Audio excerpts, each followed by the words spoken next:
महाराष्ट्र में अब 1 घंटा बचा है चुनाव में वोटिंग डलने के लिए। मतदान खत्म होने के लिए 6 बजे मतदान खत्म हो जाएगा और उसके बाद 23 तारीख को महाराष्ट्र के नतीजे देश के सामने आ जाएंगे।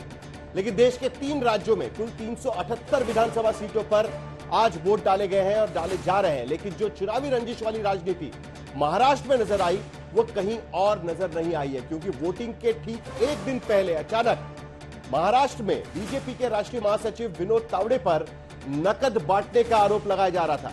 विनोद तावड़े सफाई पर सफाई दे रहे थे कि रात होते होते शरद पवार की एनसीपी एसपी और कांग्रेस पार्टी के महाराष्ट्र के अध्यक्ष नाना पटोले को लेकर एक और गंभीर आरोप लगने लगा। यह आरोप भारतीय जनता पार्टी ने प्रेस कॉन्फ्रेंस करके लगाया। लेकिन इन दोनों चुनावी आरोपों के बीच महाराष्ट्र की 9 करोड़ 53 लाख जनता अपना फैसला ईवीएम में कैद कर चुकी है। लेकिन चुनावी बेला पर यह आर्टिफिशियल खेला आखिर किस राजनीतिक हालात का इशारा करता है? क्योंकि महाराष्ट्र में चुनाव बहुत हुए, कांटे की टक्कर भी बहुत हुई, लेकिन आरोपों का एआई यानी आर्टिफिशियल इंटेलिजेंस वाला कीचड़ इस कदर कभी भी उछाला नहीं गया था। और इस बार तो घेरे में महाराष्ट्र की राजनीति के धुरंधर और शरद पवार की सियासी वारिस मानी जाने वाली सुप्रिया सुले हैं, जिन पर बिटकॉइन के पैसे का इस्तेमाल महाराष्ट्र के चुनाव में करने का आरोप लगाकर एक ऑडियो क्लिप जारी कर दी गई। क्योंकि इन आरोपों का आधार भी चंद ऑडियो क्लिप्स है जिसे ऐसे आरोपी ने जारी किया है जो खुद बिटकॉइन घोटाले में जेल जा चुका है। तो इन धुआंधार आरोपों के बीच महाराष्ट्र ने कैसा किया है मतदान?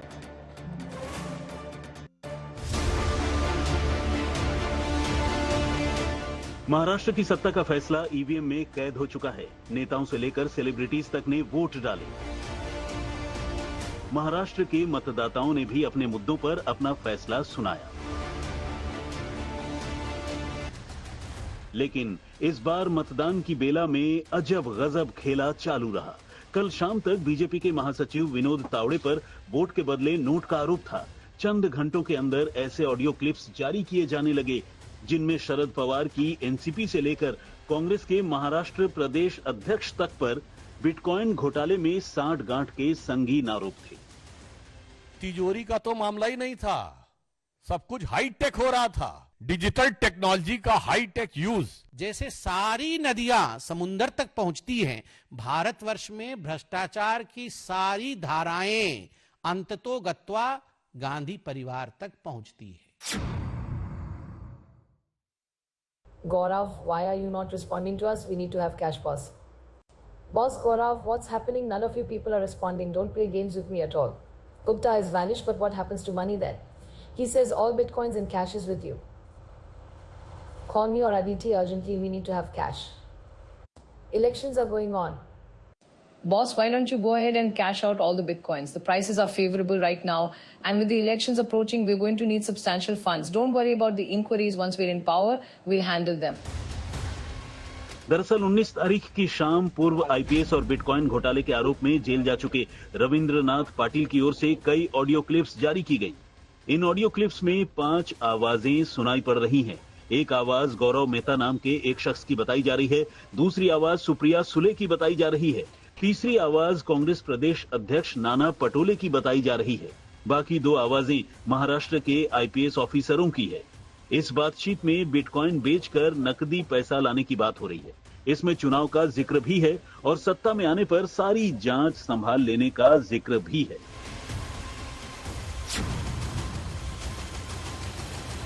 सुप्रिया सुले की सबसे बड़ी ताकत मेरी ईमानदारी है और I am willing to sit with mister Trivedi anywhere. Sudhanshu Trivedi के खिलाफ हमने डेफेमेशन सूट फाइल किया, लेकिन सेम लैंग्वेज अजीत पवार साहब भी यूज कर रहे हैं। में आया, लेकिन वो अजीत पवार है, रामकृष्ण आर्य, कुछ भी कह सकते हैं। हम इंक्वायरी पूरी करवाएंगे, सरकार हमारी आ रही है। ऐसे ओचेगिरी करने वाले बीजेपी को हम सबक बिल्कुल सिस्टमेटिक सिखाएंगे।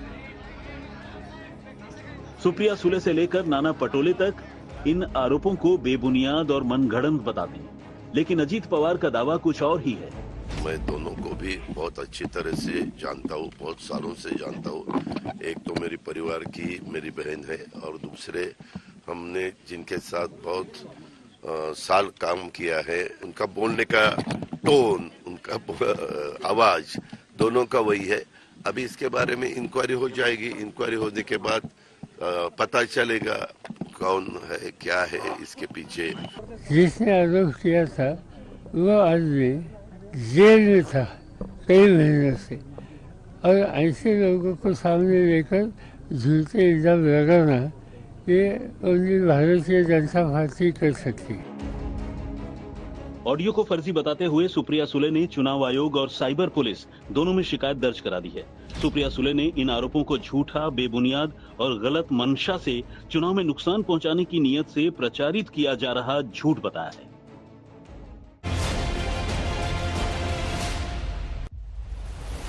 दरअसल ये सारा मामला 6-7 साल पुराना है, जब क्रिप्टो करेंसी बिटकॉइन को लेकर एक बहुत बड़ा घोटाला सामने आया था।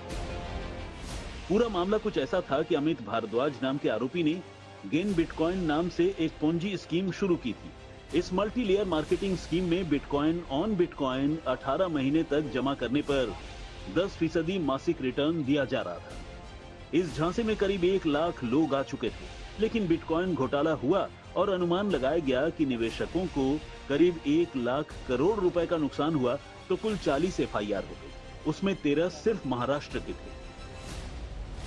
जांच होने लगी तो जांच के लिए बाहरी एजेंसी के एक्सपर्ट्स भी रखे गए। बाद में जांच टीम में शामिल लोग भी मामले में आरोपी बनते गए। उसी में एक आरोपी रविंद्रनाथ पाटिल भी बने, जिन्होंने अब ये ऑडियो जारी किया है। 2018 में अमित भारद्वाज को जब अरेस्ट किया गया था तो उसके पास एक क्रिप्टो करेंसी वॉलेट था, हार्डवेयर वॉलेट, जो वॉलेट का मिस एप्रोप्रिएशन तभी हुआ था उसी पीरियड में, और वो वॉलेट उस समय के जो कमिश्नर थे अमिताभ गुप्ता, उन्होंने रिप्लेस करवाया और दूसरा वॉलेट कहीं तो लेके रखा है। उसी केस में हम लोगों को अरेस्ट हुई, लेकिन रियल परपिट्रेटर्स या उसके जो असली उस गुनहगार जो है वो अमिताभ गुप्ता और उनकी टीम थी।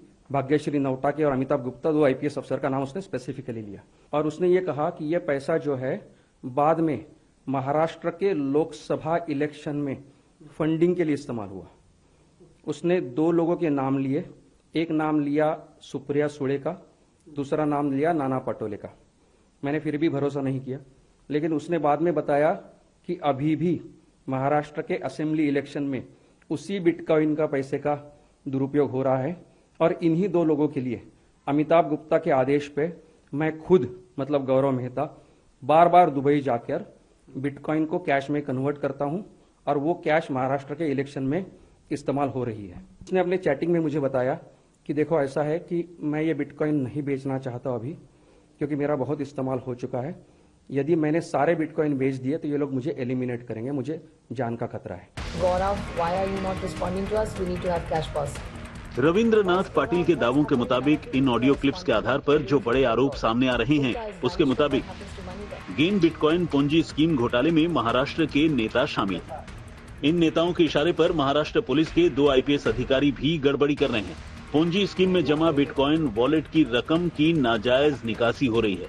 असली बिटकॉइन वॉलेट की जगह दूसरे लोगों के नाम पर 4 नकली वॉलेट बनाए गए हैं। वॉलेट से बिटकॉइन के बदले पैसे निकालने वाले गौरव मेहता की जान का खतरा है। अब ये ऑडियो कितने सच्चे हैं और आरोपों में कितना दम है, इसकी जांच एजेंसियां करेंगी। लेकिन इस बीच एक बड़ी बात यह भी है कि जिस अमित भारद्वाज ने ये पूरा गेन बिटकॉइन पोंजी स्कीम शुरू किया था, उसकी हार्ट अटैक से मौत हो चुकी है और एजेंसियां अभी तक इस घोटाले की तह तक नहीं पहुंच सकी है। आज तक ब्यूरो। तो इसी बीच महाराष्ट्र में अब वोटिंग का अंतिम दौर चल रहा है। अभी कुछ ही देर में, यानी 45 मिनट के बाद महाराष्ट्र में मतदान खत्म हो जाएगा और उसके बाद 23 तारीख को हम इंतजार करेंगे कि महाराष्ट्र की जनता ने आखिरकार किसको चुना है, महायुति या महाविकास आघाड़ी, और वो सरकार किस तरीके से बनाते हैं। लेकिन किस तरीके से ये वोटिंग चल रहा है, हमारे साथ हमारे 2 संवाददाता महाराष्ट्र के 2 अलग अलग शहरों से, नागपुर से जुड़ रहे हैं अशोक सिंघल और मुंबई से जुड़ रहे हैं मुस्तफा शेख। अशोक सिंघल के पास सबसे पहले चलेंगे। अशोक सिंघल, नागपुर बहुत बड़ा इंपॉर्टेंट शहर बन गया है महाराष्ट्र में, क्योंकि विदर्भ एक ऐसी जगह है जहां जो तय करेगा कि महाराष्ट्र की सत्ता किसके हाथ में जाएगी। भारतीय जनता पार्टी का परफॉर्मेंस लोकसभा चुनाव में जिस तरीके से गिरा है पूरे विदर्भ में, उसके बाद अब विधानसभा चुनाव में वो उम्मीद कर रहे हैं कि कम से कम उनका जो नुकसान हुआ है वो भर ले, और महाराष्ट्र में महायुति की सरकार अगर वो चाहते हैं तो विदर्भ में बीजेपी का परफॉर्मेंस बहुत इंपॉर्टेंट रहेगा। ऐसे में आज नितिन गडकरी, देवेंद्र फडणवीस, आरएसएस सरसंघ चालक मोहन भागवत वहां पर वोट डालने पहुंचे थे। क्या कॉन्फिडेंट लग रहे थे देवेंद्र फडणवीस? किस तरीके से बातचीत हुई? देखिए साहिल, कॉन्फिडेंस तो है, और कॉन्फिडेंस कहने के लिए तो कॉन्फिडेंस वो बोल रहे थे कि इस बार महायुति की सरकार दोबारा से बनेगी। कोई शक नहीं है, जिस ढंग से महाराष्ट्र ने सेंटर के साथ मिलकर यहाँ पे विकास कार्य किए तो जनता महायुति के फेवर में आएगी। लेकिन चैलेंज होगा साहिल, क्योंकि वोट प्रतिशत अभी बहुत ज्यादा नहीं हुआ है। 3 बजे तक 40% के करीब नागपुर की अगर बात की जाए, लेकिन 2019 में 57 के करीब। जी साहिल, नहीं बोलिए साहिल कुछ बोल रहे थे आप? नहीं आप बोलिए, आवाज आ रही है। बिल्कुल चैलेंज है। नितिन गडकरी ने भी इस बार बहुत, देखिए इस बार नितिन गडकरी ने भी करीब 73 के करीब रैलियां और रोड शो किए। उनकी बहुत डिमांड थी पूरे महाराष्ट्र में। देवेंद्र फडणवीस ने भी बहुत ज्यादा रैलियां की, और सेंटर से प्रधानमंत्री नरेंद्र मोदी, अमित शाह, तमाम योगी आदित्यनाथ, तमाम नेताओं को अलग अलग राज्यों के बीजेपी के मुख्यमंत्रियों को लगाया गया था। इवन नागपुर की अगर बात की जाए, विदर्भ की अगर बात की जाए, मध्य प्रदेश, राजस्थान, छत्तीसगढ़ के मुख्यमंत्री योगी आदित्यनाथ नागपुर में आए। उन्होंने बटोंगे तो कटोंगे, प्रधानमंत्री ने कहा एक है तो सेफ है, ये तमाम चीजें भी चुनावी माहौल में उतारी। कोशिश है कि किसी न किसी तरीके से, क्योंकि चुनावी कैंपेन के दौरान हर पार्टी अपना अपना मुद्दा लेके आती है। उनको लगता है कोई ना कोई मुद्दा जरूर काम करेगा। लेकिन यूपी से लेके झारखंड और महाराष्ट्र में एक बटेंगे तो कटेंगे काफी जोर शोर से रहा। बीजेपी के नेता ने उसको आगे भी बढ़ाया, चाहे वो देवेंद्र फडणवीस हो। हालांकि अजीत पवार और पंकजा मुंडे ने उस पर सवाल भी उठाया। बीजेपी की पंकजा मुंडे और एलाइज है अजीत पवार, उन्होंने कहा कि यहाँ चलने वाला नहीं है, बीजेपी के मुख्यमंत्रियों को सोचना चाहिए। लेकिन कहीं ना कहीं देवेंद्र फडणवीस ने भी कहा कि इसमें समझने में दिक्कत हुई है कि इस नारे का मतलब क्या है। लेकिन पार्टी की कोशिश ये थी कि 2014 में जो विदर्भ में जो परफॉर्मेंस था बीजेपी का, कम से कम उससे बेहतर किया जाए। उम्मीद की जा रही थी कि कम से कम इस बार मुंबई में वोटिंग ठीक ठाक होगी, लेकिन उसके बावजूद मुंबई में भी वोटिंग की रफ्तार नहीं दिखाई दी। पिछली बार तो काफी दिक्कतें रही मुंबई में, लेकिन इस बार क्यों हुआ ऐसा?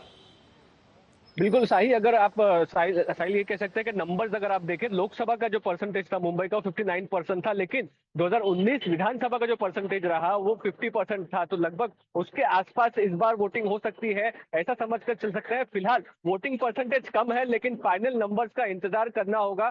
ये कह सकते हैं कि जिस भी पोलिंग बूथ पर लोग गए हैं वहां पर आप कह सकते हैं कि लगभग थोड़ी भीड़ तो दिखाई दी है, लेकिन एक्चुअल में कितने परसेंटेज ऑफ वोटर्स निकल कर आए मुंबई में, ये बड़ा सवाल रहेगा। और इस अगर नहीं निकल कर आए, वोटिंग परसेंटेज कम रहता है, तो क्या अर्बन वोटर एपैथी, यानी कि महाराष्ट्र में जिस तरह से 5 सालों में राजनीति हुई है, राजनीतिक हलचल हुई है, क्या उससे आप कह सकते हैं कि लोगों ने उस चीज को देखते हुए वोट को नकारा है, या फिर ये वोटिंग परसेंटेज इंप्रूव होता है? ये आने वाले समय में देखना दिलचस्प रहेगा। साइड मुंबई बहुत इंपॉर्टेंट रहेगा उद्धव ठाकरे के हिसाब से, साथ ही शिवसेना बीजेपी के हिसाब से भी, क्योंकि मुंबई से शिवसेना की मैक्सिमम सीट्स यहां से जीतकर आती है। और अब तक हमने देखा है कि शिवसेना की पूरी टैली में 50% सीट्स उनकी मुंबई, ठाणे और कोकण से निकल के आती है। इसके लिए मुंबई कहां पर जाती है, मुंबई के रुझान क्या होते हैं, वो सबसे बड़ी बात रहेगी।